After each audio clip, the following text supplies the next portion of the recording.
அனைவருக்கும் வணக்கம். நான் உங்கள் எஸ்எல் தகடூர் தமிழச்சி. நம்ம யார் மேலேயாவது ரொம்ப பாசம் வச்சுருக்கோம்னு வச்சுக்கோங்களேன். அவங்க ஏதாவது ஒரு விஷயம் நம்மளுக்கு செய்யும் போது, இல்லை தன்னை கண்டுக்காத போது நம்மளுக்கு பலவிதமான யோசனைகள் வரும். நம்ம இவ்வளோ பாசமாக இருக்கோம், ஆனால் நம்மளை இவங்க கண்டுக்கவே மாட்டேங்கிறாங்களே, இவங்க நம்மளோட பாசத்தை புரிஞ்சிக்கவே மாட்டேங்கிறாங்களே அப்படின்னு சொல்லிட்டு நம்மளுக்கு நிறைய கோபம் வரும். அதனால் என்னாகும், அவங்க மேலே வெறுப்பு, சண்டை வரும் இல்லைங்களா? சரி, ஆனால் உண்மையாகவே அவங்க என் மேலே பாசமாக தான் இருக்காங்களா, இல்லை நான் தான் தப்பாக புரிஞ்சுக்கிறேனா அப்படின்னு சில பேருக்கு சந்தேகங்கள் இருக்கலாம். இந்த கதையில் 2 விதமான கதையை நம்ம பார்க்க போகிறோம். இதில் உங்களுக்கான சந்தேகம் கண்டிப்பாக தீருன்ற நம்பிக்கையோடு இந்த கதைக்குள்ளே நான் போகிறேன். நான் உங்கள் எஸ்எல் தகடூர் தமிழச்சி. கதைக்குள்ளே போகலாங்களா? நிழலும் நிஜமும் அப்படின்ற ஒரு கதையை பார்க்க போகிறோம். இது கணவன் மனைவி, கணவனாக இருந்தாலும் சரி, மனைவியாக இருந்தாலும் சரி, இதில் யார் யார் மேலே அன்பு இருக்காங்க, இல்லை நம்ம என்ன தவறு செய்கிறோம், இல்லை உண்மையாகவே அவங்க நம்ம மேலே பாசமாக தான் இருக்காங்களா, ஏன் நம்மளை வெறுக்கிறாங்க அப்படின்னு பலவிதமான கேள்விக்கு இந்த கதை உங்களுக்கு ஒரு விடையாக இருக்கும். கதைக்குள்ளே போகலாங்களா? ஒரு கணவன் மனைவி. இதில் கணவனுக்கு ஒரு பெயர் வச்சுக்கலாம், மனைவிக்கு ஒரு பெயர் வச்சுக்கலாம். அப்போ தான் நம்மளுக்கு கன்ஃபியூஷன் ஆகாமல் இருக்கும் இல்லைங்களா? இதில் ரவி, ஓகேங்களா? மனைவி பெயர் ராதா, ஓகேங்களா? ரவி என்னன்னா ரொம்ப நுணுக்கமான சிற்பி. அவர் ஒவ்வொரு சிற்பங்களையும் செதுக்கிறதுக்கு முன்னாடி அதை பற்றி மனக்கண்ணால் யோசிப்பாராம். இந்த உருவம் இப்படி தான் இருக்கும், இதெல்லாம் இப்படி தான் வடிவமைக்கணும், இதை ரொம்ப நுணுக்கமாக செய்யணும் அப்படின்னு சொல்லிட்டு எதுலையுமே ரொம்ப நிதானமாக இருப்பாராம், எதையுமே ஆழமாக சிந்திப்பாராம். அப்படிப்பட்ட ஒரு கணவர். மனைவிக்கும் அவர் மேலே ரொம்ப பிரியம். தன்னோட கணவர் தான் எல்லாமே தனக்கு அப்படின்ற மாதிரி அவர் கணவருக்காக எல்லாமே செய்கிற ஒரு மனைவி. அந்த மனைவி என்ன பண்ணுவாங்கன்னா, தன்னோட கணவர் மேலே அளவு கடந்த பாசம் இருக்கிறதுனால ஒவ்வொரு விஷயங்களும் பார்த்து பார்த்து செய்வாங்களாம். ஆனால் ரவிக்கு என்னென்னா, சில விஷயங்கள் சொன்னாலும் சில விஷயங்கள் என்ன பண்ணுவார், அவர் உண்மையாகவே தன்னோட மனைவி மேலே பாசம் இருக்குது அப்படின்றத வெளிக்காட்டிக்கவே மாட்டார். நிறைய ஆண்கள் அப்படிதாங்க, தன்னோட மனைவி மேலே அளவு கடந்த பாசம் இருந்தாலும் அதை வெளிக்காட்டிக்கிறதே கிடையாது. அப்படிப்பட்ட சூழ்நிலையில் நிறைய கணவன் மனைவிகள் சந்தேகமும் வருது, சண்டையும் வருது. அதனால் விவாகரத்து வரைக்கும் போகிற பிரச்சனைகளும் இருக்குது இல்லைங்களா? சரி, அப்படி இருக்கும்போது ஒரு நாள் சிற்பியா இல்லையா அவரதுனால ஒவ்வொரு முறையும் ஒவ்வொரு சிலையை வடிவமைக்கும் போது ரொம்ப நுணுக்கமாக வடிவமைப்பாராம். அவரோட கவனம் சிதறாமல் இருக்கணும் அப்படின்றதுக்கு என்ன பண்ணுவாராம், யார்கிட்டையும் எதையும் பேசாமல் ரொம்ப பொறுமையாக அந்த உருவத்தை மனக்கண்ணால் யோசிச்சுக்கிட்டே செதுக்குவாராம். இப்படி இருக்கும்போது ஒரு நாள் எப்படின்னா, ரொம்ப நுணுக்கமான ஒரு இடத்துல செதுக்கணும். அதனால் என்ன பண்ணுறாங்க, யார்கிட்டையாவது பேசினாவோ இல்லை எதையாவது பார்த்தாவோ நம்மளுக்கு மைண்டில் டிஸ்டர்ப் ஆகும் அப்படின்றனால என்ன பண்ணுவார், அவர் யார்கிட்டையும் எதையுமே பேசாமல், சாப்பிடாமல், தூங்காமல் இந்த மாதிரி அந்த சிற்பத்தை செதுக்க பார்த்துட்ருக்காரு. அப்போது ஒரு நாள் என்ன ஆகுதுன்னா, தன்னோட மனைவி கிட்ட பேசுகிறதையும் ஒரு 2-3 நாள் குறைச்சி போயிடுறாரு. உடனே மனைவிக்கு ரொம்ப கஷ்டமாக போயிடுது. நம்ம கணவர் மேலே எவ்வளோ பாசம் வச்சுருக்கோம், ஆனால் கொஞ்சம் கூட புரிஞ்சுக்காமல் தன்னை அவர் விலக்கி வைக்கிறாரே, என்னவா இருக்கும் அப்படின்னு சொல்லிட்டு கொஞ்ச நாளுக்கு அப்புறம் கோபம் வருது, சண்டையாக மாறுது. உடனே அவங்க மனைவி ராதா என்ன பண்ணுறாங்க, கோச்சிக்கிட்டு அவங்க அம்மா வீட்டுக்கு போயிடுறாங்க. அடுத்த நாள் கணவர் எல்லா வேலையும் முடிச்சுட்டு அவங்க வீட்டுக்கு போகிறாங்க. போயிட்டு ஒரு கையில் ஒரு சிலையோடு போகிறாங்க. போய் அவங்கக்கிட்ட கொடுக்குறாங்க, இந்த சிலை உன்னோட சிலை, இதனை செதுக்கணும்னா உன்னோட உருவம், உன்னோட கண், மூக்கு, வாய் எல்லாமே என் மனக்கண்ணில் தெளிவாக தெரியணும். அப்படி இருந்தால் மட்டும்தான் நான் உன்னோட முகத்தை முழுமையாக அதே மாதிரி செதுக்கணும்னா என்ன பண்ணணும், உன்னை முழுமையாக என் மனசுக்குள்ளே கொண்டு வரணும். அப்படி கொண்டு வரணுன்னா நான் என்ன பண்ணணும், எந்த விதமான மனசிதறலும் இல்லாமல் நான் இருக்கணும் இல்லையா, அதுக்காக தான் உங்கள்கிட்ட நான் பேசாமல் இருந்தேன். ஆனால் உன்னை விட்டு என்னால் ஒரு நிமிஷம் கூட இருக்க முடியாது அப்படின்னு சொல்லிட்டு அந்த சிலையை அவங்களுக்கு பரிசாக கொடுக்குறாங்க. அப்போ தான் அவரோட மனைவிக்கு புரியுது, தன்னோட சிலையை செதுக்க தான், தன்னுக்கு பரிசளிக்க தான் இவ்வளோ கஷ்டப்பட்டிருக்காருன்னு புரிஞ்ச மனைவி என்ன பண்ணுறாங்க, அவங்கக்கிட்ட சந்தோஷமாக அந்த சிலையை வாங்கிக்கிட்டு அவங்க வீட்டுக்கே போயிடுறாங்க. இந்த மாதிரி நிறைய விஷயங்கள் நம்ம சொல்லாமல் அவங்களுக்காக நம்ம செய்யணும் அப்படின்னு நினைக்கிறதுல கூட அளவுக்கடிந்த பாசம் என்ன ஆகுது, அந்த இடத்துல கோவமாக சண்டையாக மாறுது. சரி, இந்த மாதிரி சண்டைகள் எல்லாம் நம்மளோட அன்புக்குரியவங்க கூட இந்த மாதிரி தவறுதலான புரிதலாம் இருக்கும்போது அது எப்படி கையாளலாம் அப்படின்றதுக்கு ஒரு 3 விஷயங்கள் நான் சொல்கிறேன். இந்த 3 விஷயங்களை நீங்கள் செஞ்சீங்கன்னா கண்டிப்பாக உங்களுக்குள்ள அன்பு மட்டுமே நிலைக்கும், சண்டை வராது அப்படின்ற ஒரு எண்ணத்தோட இந்த 3 விஷயத்த சொல்கிறேன். 1, நேரடியாக உரையாடிடணும். என்ன பண்ணணும், டைரக்டாக கம்யூனிகேட் பண்ணணும்.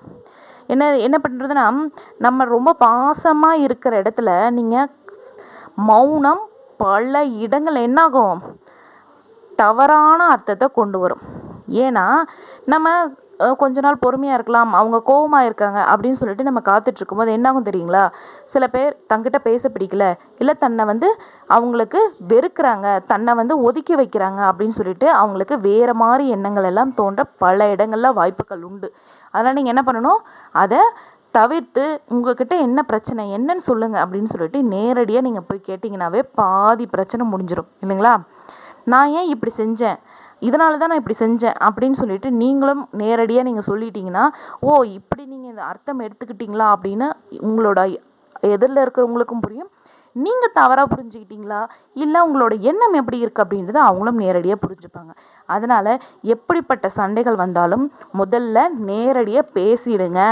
அது உங்களுக்கு மிகப்பெரிய சண்டையிலிருந்தும் பிரச்சனைகளிலிருந்தும் உங்களை காப்பாற்றும் அப்படின்னு கண்டிப்பாக என்னால் உறுதியாக சொல்ல முடியும். நேரடி உரையாடல் உங்களை கண்டிப்பாக ஒற்றுமையோடு சேர்க்கும் அப்படின்றது.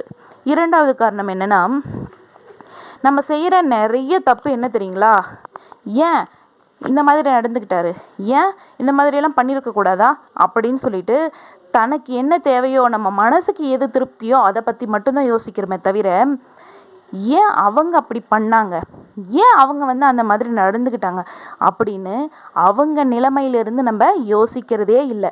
அப்படி யோசித்தோம் அப்படின்னு வச்சுக்கோங்களேன், கண்டிப்பாக நம்ம அவங்க மேலே ஒருவேளை இப்படி கூட நினச்சிருக்கலாம் அப்படின்னு உங்களுக்கு நீங்களே சமாதானம் சொல்லும்போது அந்த பிரச்சனை இடம் தெரியாமல் போயிடும். இது சரிங்களா. இன்னொன்று, நீங்கள் நடந்துக்கிற விஷயத்தில் ஒரு சின்ன மாற்றம், எப்போவுமே அன்பாக பேசிட்டு திடீர்னு ஒதுக்குற மாதிரி ஒரு எண்ணம் வருது, இல்லை உங்களுக்கு ஏதோ டென்ஷன், அதனால் நீங்கள் அவங்கக்கிட்ட சரியாக பேசலை, ஆனால் அவங்க மேலே எந்த கோவமும் உங்களுக்கு இல்லை அப்படின்றது உங்களுக்கு தெரியும். ஆனால் உங்கள் பேச்சிலேயோ நடத்தையிலையோ சிறு மாற்றம் வந்தாலும் அது உங்களோட அன்புக்குரியவங்களுக்கு பெரிய பிரச்சனையாகவும் மாற கண்டிப்பாக வாய்ப்புண்டு. அது அவங்களுக்கு பயத்தையும், நம்மளை வெறுக்கிறாங்களோ, இவங்க நம்மளை வெறுத்துருவாங்களோ அப்படின்ற பாதுகாப்பற்ற ஒரு நிலையும் அவங்களுக்கு ஏற்பட வாய்ப்பு உண்டு.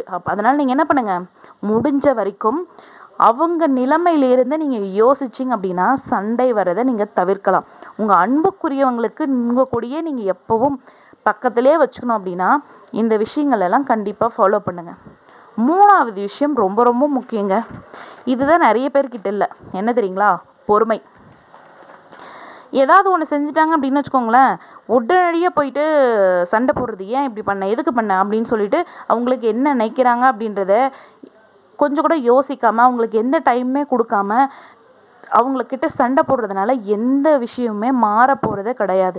எப்போவுமே ஒன்று புரிஞ்சுக்கோங்க, ஒருத்தர் கோவமாக இருக்காங்க அப்படின்னும் போது நீங்களும் போய் சண்டை போட்டிங்க அப்படின்னா கண்டிப்பாக அது சண்டையில் தான் போய் முடியுமே தவிர அது சமாதானம் ஆகாது. கொஞ்ச நாள் பொறுமையாக இருங்க. அதுக்கப்புறம் உங்களோட பிரச்சனைகளையும் நீங்கள் ஏன் இப்படி பண்ணீங்க அப்படின்றதையும் பொறுமையாக எக்ஸ்பிளைன் பண்ணுங்கள். அது அந்த நேரத்தில் உங்களுக்கு சரியான பதில் கிடைக்காம இருந்தாலும் காலப்போக்கில் காலம் அதற்கு அவங்களுக்கு சரியான பதில், கண்டிப்பாக அவங்களோட பொறுமை அவங்களுக்கு நல்ல விதத்தை நல்ல முடிவை கொண்டு வரும். இந்த 3 விஷயங்கள் கண்டிப்பாக உங்கள் வாழ்க்கையில் நீங்கள் பயன்படுத்தினீங்க அப்படின்னா உங்களோட அன்புக்குரியவங்களுக்காக நம்ம எவ்வளவோ செய்யலாம் அப்படின்னு நினைக்கலாம்.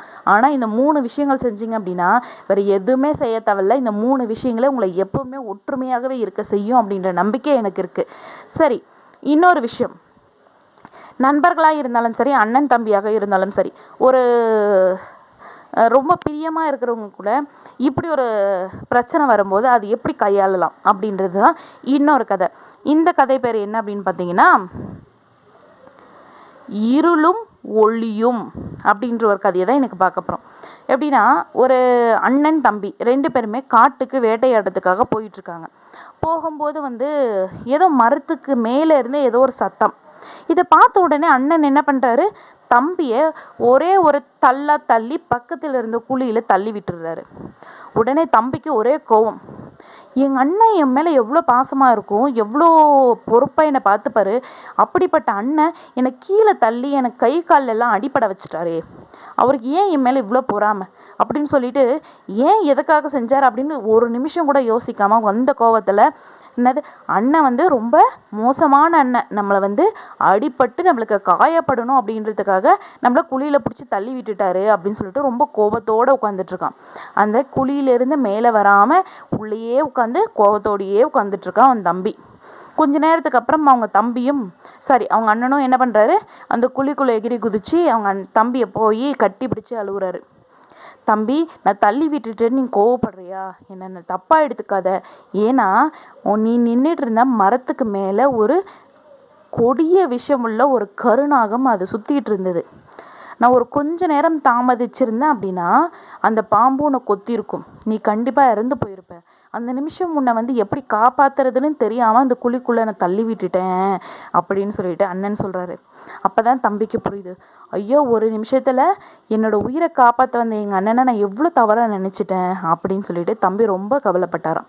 இந்த மாதிரி ஒவ்வொரு விஷயங்களும் நம்ம செய்யும்போது ஏன் செய்கிறாங்க, எதுக்கு செய்கிறாங்கன்னு எப்படின்னு நம்ம யோசிக்க முடியாமல் முதல்ல வருது கோவம் மட்டும்தான். சரி, நம்ம அப்படி அவசரப்பட்டு முடிவெடுக்கிறதுனால, அவசரப்பட்டு கோவப்படுறதுனால நம்மளுக்கு என்னெல்லாம் நடக்கும்? அந்த மாதிரி நேரங்களில் நம்ம எப்படி யோசித்தா நம்மளுக்கு அந்த கோவமாக சண்டையாக வராமல் இருக்கும் அப்படின்றதுக்கும் ஒரு 3 விஷயங்கள் சொல்கிறேன். என்ன அப்படின்னா, அவசரப்பட்டு எதையுமே முடிவு பண்ணாதீங்க. எப்படி தம்பி முடிவு பண்ணாரோ அந்த மாதிரி ஒரு விஷயம் ஏன் செஞ்சாங்க, எதுக்கு செஞ்சாங்க, ஏன் இப்படி செஞ்சாங்க அப்படின்னு யோசிக்காமல் அவசரப்பட்டு இவர் செய்கிறது எல்லாமே தவறு தான். இது வரைக்கும் இந்த நொடிக்கு முன்னாள் நொடி வரைக்கும் என்ன பண்ணுவார், தன்னோட அண்ணனை போல யாரும் இல்லை, என் நண்பனை போல யாரும் இல்லை, என்னோட தங்கையை போல யாரும் இல்லை அப்படின்னு பாசத்தை உருகி உருகி கொட்டினவங்க திடீர்னு ஒரு விஷயம் செய்கிறாங்க அப்படின்னா எடுத்த எடுப்பில் யாராலையும் வெறுக்கவே முடியாது. ஆனால் நம்ம மனசு அது ஏற்றுக்காது. உடனே தனக்கு அன்புக்குரிய ஒரு நபர் என்ன பண்ணிட்டாரு, நம்மளை காயப்படுத்திட்டாரு அப்படின்ற கோவத்தில் நம்ம பல விஷயங்களை தவறாக முடிவெடுத்துருவோம். அதனால் என்ன பண்ணணும், எப்போவுமே அவசரப்பட்டு எப்போவுமே முடிவெடுக்காதீங்க. அது உறவுக்குள்ளேயும் சரி, உங்களோட வாழ்க்கையிலும் சரி, அது பெரிய ஆபத்தை தான் கொண்டு போய் சேர்க்கும். சரிங்களா? 2வது விஷயம் என்னன்னா, நடந்த பின்னணியை பாருங்க. ஏதாவது ஒரு விஷயத்தில் தன்னை எதிர்த்து பேசுகிறாங்களோ, இல்லை தன்னை காயப்படுத்துகிறாங்களோ, இல்லை தன்னை திட்டுறாங்களோ அப்படின்னா ஏன் இப்படி பண்ணாங்க, ஏன் இப்படி பண்ணியிருப்பாங்க, அவங்க ஏதாவது காரணம் இருக்குமோ? எந்த காரணமும் இல்லாமல் தன்னை காயப்படுத்துறதுக்கு அவங்களுக்கு கண்டிப்பாக மனசு வராது. அப்படி இருக்கும்போது தன்னை காயப்படுத்தியிருக்காங்க அப்படின்னா அவங்க ஏதோ ஒரு காரணம் இருக்கும். தன்னை காயப்படுத்தி சந்தோஷப்படுற நபர் கிடையாது அப்படின்றத நம்ம முழுமையாக நம்பணும். எப்போவுமே தான் மேலே அன்பு இருக்கிறவங்க தனக்கு துரோகம் செய்ய மாட்டாங்க, தன்னை காயப்படுத்த மாட்டாங்க அப்படின்ற நம்பிக்கை ரொம்ப ரொம்ப முக்கியங்க. அன்பு அப்படின்றது நம்பிக்கைன்ற பேரில் தான் உருவாகுது. அப்படி நம்பிக்கை இல்லாத ஒரு அன்பு அந்த இடத்துல உண்மையான அன்பாக இருக்கவே வாய்ப்பில்லை. இந்த அன்புன்ற ஒரு வார்த்தை நம்பிக்கைன்ற வார்த்தை மேலே தான் நிற்கிது. சரிங்களா? அந்த நம்பிக்கை இருந்தால் உங்களுக்கு எந்த கேள்வியும் எந்த சந்தேகமும் வராது, இல்லைங்களா? 3வது விஷயம், கேள்வி கேளுங்க. ஆமாங்க, நமக்குள்ளே ரொம்ப பிடிச்சவங்க தனக்காக இருக்கிறவங்க கிட்ட மட்டும்தான் நம்ம ரொம்ப பிரியமாவோ சண்டையும் போடுவோம், கேள்வியும் கேட்போம். ஏன்னா தனக்கு கூட இருக்கிறவங்களும் தன்னை பிரியமானவங்களும் எந்த இடத்துலையும் எங்கேயும் போய் மாட்டிக்கக்கூடாது, அவங்க எந்த கஷ்டமும் படக்கூடாது அப்படின்றதுக்கு என்ன பண்ணுவோம், பல கேள்விகளை அவங்க கேட்டுக்கிட்டே இருப்போம். அப்படி கேட்கும்போது தான் என்ன ஆகுங்க, அவங்க ஏதாவது தவறான வழியில் போயிடுவாங்களா, இல்லை அவங்களுக்கு ஏதாவது ஆபத்து வந்துருமா அப்படின்ற பதட்டத்தில் தாங்க அவங்களுக்கு 1000 கேள்விகள் வருது. நீ ஏன் இப்படி பண்ண, எதுக்காக இப்படி பண்ண, அதுவும் தாமேல உரிமை இருக்கிறவங்களுக்கு மட்டும்தான் நம்ம இந்த கேள்விகளை கேட்போம். வேறு யாரோ ரோட்டில் போகிற நபர்கிட்டையோ, இல்லை இவ்வளோதான் குடும்பத்தோடு பின்னி பிணைஞ்ச நபர்கள்கிட்டையோ நம்ம பாசம் இல்லாத ஒரு நபர்கிட்ட ஒரு கேள்வி கூட கேட்க மாட்டோம். எல்லாத்திற்கும் சரின்ற வார்த்தையை தவிர வேறு எந்த வார்த்தையோ எந்த கேள்விகளோ வராது. ஆனால் தன் மேலே பாசமாகவும் பிரியமாகவும் இருக்கிற ஒரு நபர்கிட்ட 1000 கேள்விகள் வரும். ஏன் என்கிட்ட பேசலை, நீ ஏன் என்னை அப்படி திட்டின, நீ ஏன் இப்படி செஞ்ச அப்படின்னு பல 1000 கேள்விகள். ஏன்னா நம்ம மனசுக்கு நெருக்கமான ஒரு நபர் நம்மளை பற்றி ஏதாவது ஒன்று சொல்லிட்டாங்க அப்படின்னா மனசுக்கு எவ்வளோ கஷ்டமாக இருக்கும், இல்லைங்களா? அந்த கஷ்டம் நிறைய பேர் தன்னோட வாழ்க்கையில் கடந்து வந்ததாக இருப்பீங்க, இல்லைங்களா? உங்களுக்கான கஷ்டம் என்ன அப்படின்றத இந்த மெசேஜில் கண்டிப்பாக டைப் பண்ணுங்கள். அது உங்களுக்குள்ள ஒரு திருப்தியை உண்டாக்கும்ன்ற நம்பிக்கை எனக்கு இருக்குது. நீங்கள் இந்த மாதிரி 3 டைப்பை நீங்கள் பயன்படுத்துகிறீங்க அப்படின்னா உங்கள் அன்புக்குரியவங்கிட்டேருந்து நீங்கள் எப்போவுமே அன்பானவர்களாகவே இருக்கலாம். 3 விஷயங்கள்: அவசரப்பட்டு முடிவெடுக்காதீங்க. 2வது விஷயம், பின்னணியை பாருங்கள். 3வது விஷயம், கேள்வி கேளுங்க. இந்த 3 விஷயங்களை நீங்கள் பயன்படுத்துனீங்கன்னா வச்சுக்கோங்களேன், உங்களை விட அதிர்ஷ்டசாலியும் கிடையாது, உங்களை விட அன்பானவர்களும் கிடையாது. இந்த கதை பிடிச்சிருந்தா மறக்காமல் சப்ஸ்கிரைப் பண்ணுங்கள். தேங்க்யூ.